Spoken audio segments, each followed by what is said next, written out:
जय सनातन जय श्री राम। मित्रों, अब मैं अपने महाकाव्य नवराम गाथा के 14वें खंड वनगमन खंड के दूसरे भाग का वाचन करने जा रहा हूँ, जो चौपदी क्रमांक 121 से लेकर के 264 तक रहेगा।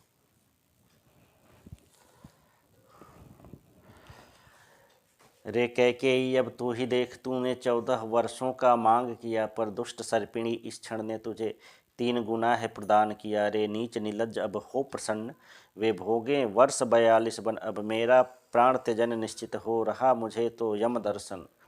नृप बोले, अब जाओ सुमंत बन जाने का प्रबंध कर दो, अनधन सेवक सुविधाओं से संभव हो जितने रथ भर दो। कैकेयी ने प्रतिवाद किया, सुन लो सुमंत कुछ न करना, वे भिक्षुक बनकर बन जाएं, संगरत्ती भर भी न धरना। सब कोष राम को दे देंगे जिससे वह वन में राज करे, और सारहीन साकेत लिए प्रिय भरत रंक गति प्राप्त करे। यदि सीता भी बन जाती है उसे आभूषण तजना होगा, बन जाने की मेरी शर्त है उसे सन्यासिनी बनना होगा। गुरुमात अरुंधति बोली हैं, कैकेयी अब ऐसा न करो, सौभाग्याभूषण रहने दो, भले सर्वाभूषण त्वरित हरो। अब त्रिजन हुए गैरिक पट में, नृप देख देख बिल खाते हैं, ऐसे क्षण में अब रघुबर श्री नृप चरण को छूने जाते हैं।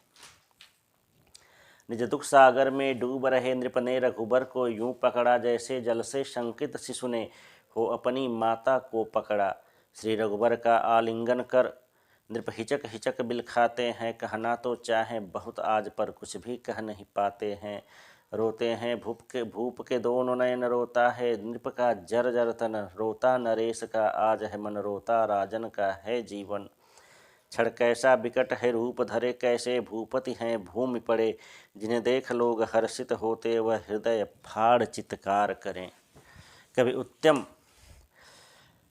कभी उत्तम मध्यम और अधम, यह वचन प्रसंग है। कभी उत्तम मध्यम और अधम चलता है चक्र इस जीवन का, नर चाहे जितना हो समर्थ करता है दर्शन तीनों का। रघुबर बोले, हे तात मुझे बन जाने की आज्ञा करिए, ऐसे विह्वल हो न रोएं, हे तात आप धीरज धरिए। नृप बोले, है आज्ञा देना स्वप्राण हरण के जैसा है, निज यत्नों से यम दर्शन सा निज श्वास क्षरण के जैसा है। बन जाने से पहले प्रिय सुत मेरी कुछ बातों को सुन लो, यह मेरे अनुभव की बातें, यदि चाहो तो इनको चुन लो। सोचा था तुम्हें युवराज बना, अपने अनुभव तुम्हें दूंगा मैं। सोचा था तुम्हें युवराज बना, मन की बातें कह दूंगा मैं, पर मेरे मन में रही क्षण भर में यह विपदा आई। सोचा था जिस सुख दान करो उस हेतु बना मैं दुखदाई। यह सब वचनों के कारण है जिन्हें देना मैंने स्वीकारा था, और वचनदान के क्षण मैंने रत्ती भर भी न विचारा था। हे राम, किसी को वचन न देना चाहे जितने सुख दुख आए, मेरे राम किसी को कथन न देना चाहे प्रलय मेघ हो छाए। भले कोई जन त्राता बनकर जीवन में या जाए, भले कोई जन दाता बनकर जीवन में अनधन भर जाए। वह जन चाहे कितना प्रिय हो, वह भ्रात तात या माता हो, प्रिय पत्नी जैसा सुखदाई या मित्र भांति परित्राता हो। वह चाहे साधु गुरु सेवक हो चाहे वह तव हितदर्शी सुत हो, भामी भगिनी हो, तनया हो या हो देवों सा समदर्शी। सबके होते हैं स्वार्थ निहित, सबके सब स्वहित बचाते हैं। यदि हित पथ पर संघर्ष हुआ सब स्वहित और झुक जाते हैं। हित साधन में यह जीव जगत सीमा तक हानि उठाता है, जब आता हित संहारक क्षण वह वर ब्रह्मास्त्र उठाता है। वर वचन एक ही होते हैं, दाता को बाधित करते हैं, दाता को विवश करके अपना हित साधित करते हैं। वरदायक बन विधि हरिहर भी जब वचनबद्ध हो जाते हैं, असुरों का तांडव देख देख वे उस क्षण पर पछताते हैं।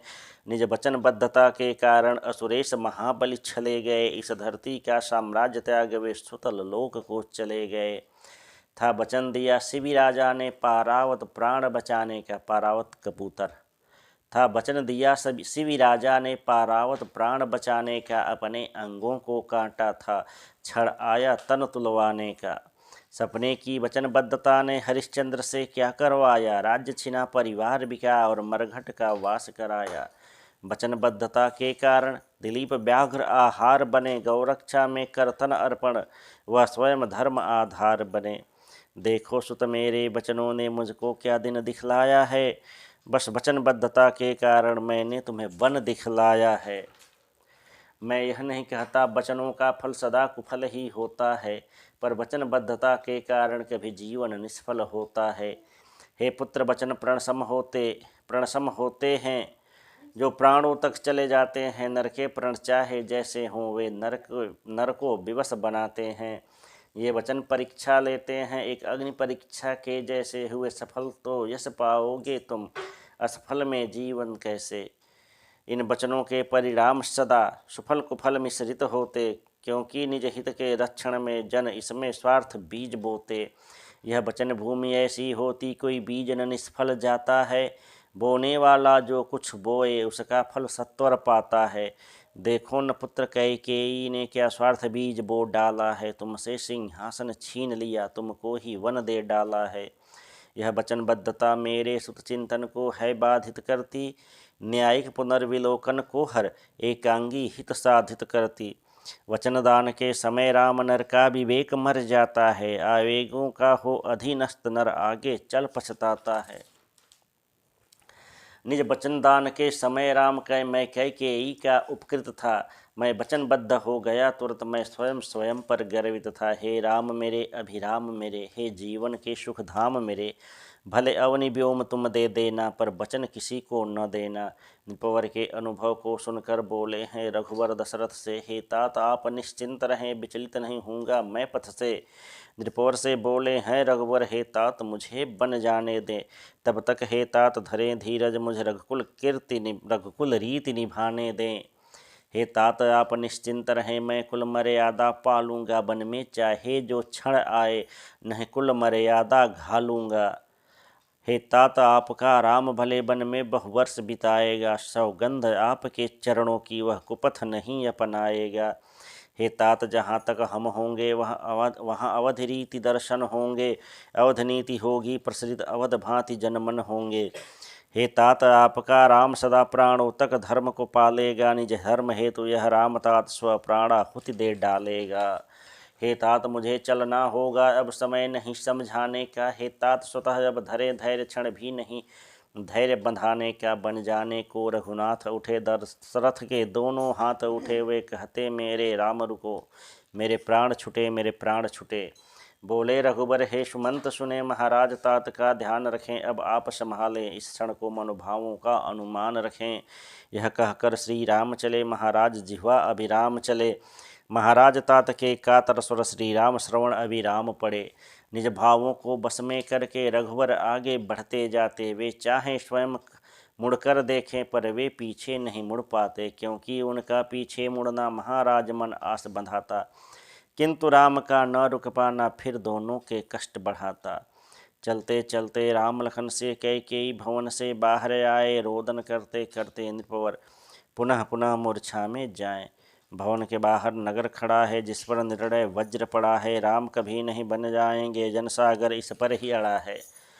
रघुवर ने किया जन संबोधन और किया नीतिगत उद्बोधन, बोले हैं रघुवर जन जन से मुझे रखना होगा रघुकुल प्रण, मैंने सहर्ष बन स्वीकारा, अब इसमें किसी का दोष नहीं, जन रखें शांति और अनुशासन, मेरे तात मात प्रतिरोष नहीं। यदि राम आज बन को जाता है तो उत्तरदायी तात नहीं संभव है, यही भविष्य मेरा, माँ कैकेयी का हाथ नहीं। हाथ जोड़ कहता हूँ सबसे, राजभवन को न धिक्कारें, राजभवन से आने वाली एक एक आज्ञा को स्वीकारें। रघुबर के इस उद्बोधन से जनाक्रोश तो शांत हो गया, किंतु त्रिजन वन गमन दहन दुख फिर सम्मुख उपरांत हो गया। राजभवन के सोपानों से त्रिजन उतरते जाते हैं, नीचे खड़े जनोदधि मन में सहज प्रवेशन पाते हैं। जनसमूह के मध्य भाग से त्रिजन तपस्वी निकले, ऐसे मानो किसी मरुभूमि मध्य से प्राणदायिनी सरिता जैसे। एक एक जन नयनन और मन त्रिजन छवि को भरते हैं, रोते हैं यति व्याकुल होकर, जयति राम जय कहते हैं। मेघाच्छन्नाकाश हुआ है, उर्म उदधि में उठती है, पशु पक्षी भी व्यथित हुए हैं, सूर्य रश्मि नहीं दिखती है। दुख में डूबा आज अवध है, दुख की ही वर्षा है होती, दुख ही अंदर दुख ही बाहर, आंखें भी दुख अश्रु हैं रोती। इधर राम की जय ध्वनि सुनकर महाराज की मूर्छा टूटी, रसना से अब राम राम की मात्र राम की ध्वनि ही फूटी। व्याकुल हो महाराज उठे हैं, किंतु हुए सत्वरभू लुंठित, लुंठित गिरना। व्याकुल हो महाराज उठे हैं, किंतु हुए सत्वरभू लुंठित, महाराज का पतन देखकर अन्य रानियां हुई हैं चिंतित। रोते हुए नृपवर बोले हैं, कोई तो मुझे करे सहारा, एक बार मैं देखूं राम को मिल जाए मुझे जीवन धारा। महाराज के इसी याचन पर श्री सुमंत उन्हें समझाते हैं, महाराज के इसी याचन पर श्री सुमंत उन्हें हैं समझाते, चाहे जिनका शीघ्र आगमन उन्हें दूर तक नहीं पहुँचाते। ये पारंपरिक बात कही गई है इसमें। महाराज इस परामर्श पर अपना माथा पीट हैं लेते, हरिहर विधि समझ है समय है कैसा, सब परामर्श विपरीत ही देते। जैसे अग्निदाह से व्याकुल रोगी जल का सेवन चाहे, किंतु चिकित्सक उस क्षण उसको पानी से हानि समझाए। वही दशा है महाराज की, जिसके कारण प्राण विकल हैं उसको ही नहीं देखने जाते, मन में कल की आस प्रबल है। बोले हैं सुमंत से तब नृप, हे सुमंत तुम सत्वर जाओ, तिजन हमारे पग पग जाते, उनको रथ पर तुरंत चढ़ाओ। कैकेयी ने टोक न चाहा, पर मन में अनुमान किया है, रथ से राम तुरंत जाएगा, अतः नहीं व्यवधान किया है। तब सुमंत दौड़े हैं जाते, तुरंत राज की रथ को लाते, नृपपथ आज बना है जनपथ, जनपथ पर हैं रथ को बढ़ाते। अन्य मार्ग से रथ ले जाकर नगर द्वार पर रथ को रोका, मर्यादा पुरुषोत्तम प्रभु को कर बधो सुमंत ने टोका। महाराज की आज्ञा है प्रभु आप करे रथ में आरोहण, मैं स्वयं आपको बन पहुँचाऊँ, पूर्ण करें हे नाथ स्वयं प्रण। जन को नमन किया तब प्रभु ने और रथारूढ़ हुए हैं, हाहाकार मचा जनमन में मानो हृदय के चूर्ण हुए हैं। मर्यादा पुरुषोत्तम सबको हाथ जोड़कर समझाते हैं, कहते हैं मत व्याकुल होवे, शीघ्र दाव से हम आते हैं। दाव का अर्थ वन होता है। किंतु अवध के जन हैं व्याकुल, वे कुछ भी सुनना नहीं चाहें, सब सुमंत के रथ के पीछे विह्वल होकर दौड़ लगाएं। सब कहते प्रभु अवध हरण्य में तव वियोग दावानल लागा, दावानल से रक्षण हेतु जन समूह तव पीछे भागा। कहते हैं तब प्रभु सुमंत से तात आप धीरे रथ हाँको, सब पैदल चल सकें सहज हो, कष्ट न होवे प्यारी प्रजा को। अपनी प्रजा का प्रेम देख कर राम आज तो धन्य हो गया, मेरे देश और प्रजा के आगे स्वर्ग भी आज नगण्य हो गया। राजभवन में महाराज श्री पुनः चेतना में हैं आए, राम राम और राम राम की मात्र राम की रटह लगाए। महाराज बोले कौशल्या मानोगी क्या मेरा कहना, कैकेयी के काल भवन में अब मुझको नहीं एक क्षण रहना। तब कौशल्या और सुमित्र ने महाराज को दिया सहारा, और भवन प्रस्थान समय पर कैकेयी ने फिर धिक्कारा। कौशल्या के भवन में आकर दशरथ का पछतावा जागा, राम तपस्वी वेश स्मरण महाराज का धीरज भागा। दशरथ बोले कौशल्या से तुम भी मुझ पर कोप तो कर लो, अहो सुमित्रा निकट तो आओ, मन में जो कुछ हो तुम कह लो। दोनों रानियां व्याकुल होकर नैनन नीर बहाती हैं, महाराज को धीरज आए बहुविधि वे समझाती हैं। कहती हैं यह दोनों रानियां आपका निर्णय सर्वोपरि है, नाथ आप हैं नाथ हमारे, आप जगत में सबसे प्रिय हैं। महाराज तो सुख और दुख में हम दोनों अब साथ रहेंगी, अपने प्रिय प्रियतम निर्णय पर हम दोनों नहीं शून्य धरेंगी। निज भुज का उपधान बनाकर महाराज सैया पर लेटे, असन और स्नान ही न हो मुख में वे जल तक नहीं लेते। महाराज की दशा देखकर कौशल्या बोली श्रीमुख से अन्य मार्ग अपनाती कैकेयी, महाराज बच जाते दुख से, यदि कैकेयी मेरे राम से अवध में भिक्षाटन करवाती। महाराज बच जाते दुख से, मैं भी इतना दुख नहीं पाती। सुमित्रा ने कहा है दीदी यह पछतावा उचित नहीं है, राम त्याग का अतिशय उत्तम है, उस पर दुख करना गर्हित है अर्थात निंदनीय है। सबर सुत सुबाहु के हंता, धीर वीर अतिशय बलवंता, राम सफल वनवास करेंगे, पूर्ण सभी की आस करेंगे। 14 वर्ष बीत जाएंगे, राम सदा यश को पाएंगे, जग विख्यात नृपति होंगे वे, जनमन से न कभी जाएंगे। माना आज कठिन यह क्षण है, किंतु कहाँ है क्षण अस्थाई। अक्षण में सुख, क्षण में दुख देता क्षण है, अति परिवर्तनदायी। अतः राम के तप पर दीदी हम नहीं पश्चाताप करेंगे, हम दोनों संयुक्त रूप से महाराज परिताप हरेंगे। यहाँ तक की पंक्तियाँ 4 अक्टूबर 2022 महानवमी के दिन तक लिखी गई थी। धीरे धीरे चलता स्यंदन, स्यंदन के पीछे लाखों जन। सकल दिवस घटनाक्रम कारण जनगण में आ चुका है मंदन। सूरज भी अब शिथिल हो रहा, अब संध्या का समय है आया। जन समूह भी चलते चलते तमसा तट के निकट है आया। बोले रघुवर जन समूह से, आज रात्रि हम यहीं रुकेंगे। चंद्रोदय का समय हो रहा, अब हम संध्या भजन करेंगे। तमसा तट पर श्री रघुवर ने मातृ नीर का पान किया है। पूर्ण दिवस के घटनाक्रम और माता पिता का ध्यान किया है। रघुवर ने एक बार पुनः अवध प्रजा को समझाया है। सभी लोग अब निज गृह जाएं, सात क्रोश तक पहुँचाया है। पर जनमन ने है हठ ठाना, हमें आपके संग बन जाना। क्षमा करें हे नाथ हमें अब, बिना आपके अवध न जाना। जन का ऐसा प्रेम देखकर रघुवर भी मन में संकुचाए। जिसने भी हठ ठान लिया हो, विधि भी उसको क्या समझाएं। तमसा तट की सुखद वायु अब दिन का मंदन दूर कर रही। दिन भर चलकर थकित जनों में धीरे धीरे नींद भर रही। रजनी क्या प्रदोष काल, रजनी क्या प्रदोष काल बीता। नहीं कोई रहा नींद रीता। सबकी निद्रेक्षा पूर्ण हुई, सब पर निद्रा आरूढ़ हुई। आया है निशा का निशिथ काल, जन सुप्त पड़े हैं शिथिल गात। तमसा तट पर धीरे धीरे बह रही सुखद है तटीय बात। दिन भर की घटना से थक कर प्रभु भी सोए, तमसा तट पर घटनाक्रम मन में उमड़ रहे। चलचित्र भांति हैं घुमड़ रहे। प्रभु सपने में साकेत दिखा, जन शून्य दिखी उसकी बिथिका है। अवध आज ऐसा दिखता मानो आई हो बहु विपदा। सपने में महल का दृश्य दिखा, जिसमें है तात पुकार रहे। हे राम रुको, हे राम रुको, बस यही वाक चित्तकार रहे। हे राम राम रटते रटते दशरथ जी दौड़े जाते हैं। दो पग भी वे न चल पाए, भू पर लुंठित हो जाते हैं। ज्यों भू पर लुंठित तात हुए, प्रभु उन्हें उठाने जाते हैं। इस घटनाक्रम के मध्य प्रभु तमसा तट पर जग जाते हैं। तमसा तट पर प्रभु ने देखा, जन निद्रौध में डूब रहे। निद्रा उदधि, निद्रा के सागर में निद्रा उदधि। पर क्षण क्षण में कुछ लोग वहाँ निद्रावश होकर ऊँघ रहे। प्रभु को जागृत देख लखन सत्वर समीप चले आते हैं। इसी मध्य में श्री रघुवर वैदेही को भी जगाते हैं। प्रभु कहते हैं, हे लखन बंधु ऐसे सुमंत को जगाओ तुम। जन मध्य से कोई न जाग सके, उन्हें शीघ्र पास ले आओ तुम। तब लखन लाल ने सत्वर जा श्री सुमंत को जगाया है। हे तात आप चुपचाप चलें, हमें भ्राता श्री ने बुलाया है। रघुवर समीप बोले सुमंत, अभी रजनी प्रहर त्रियामा है। हे नाथ आप विश्राम करें, हमें सूर्योदय में जाना है। बोले हैं रघुवर, तात हमें इसी प्रहर चलना होगा, और निद्रामग्न इस जनसमूह को हमें यहीं तजना होगा। हे तात विवस्था है मेरी, कहना मेरा स्वीकार करो। इन सुप्त जनों के हित हेतु तमसा में तमसा पार करो। तम में ही तमसा पार करो। हे तात आप रथ अश्वों को कुछ दूर यहाँ से ले जाएं, फिर रथ को तुरंत तैयार करें, कोई व्यक्ति नहीं जगने पाए। अब रथ अश्व को श्री सुमंत धीरे से दूर ले जाते हैं। ऐसा करने में श्री सुमंत मन में अतिशय दुख पाते हैं।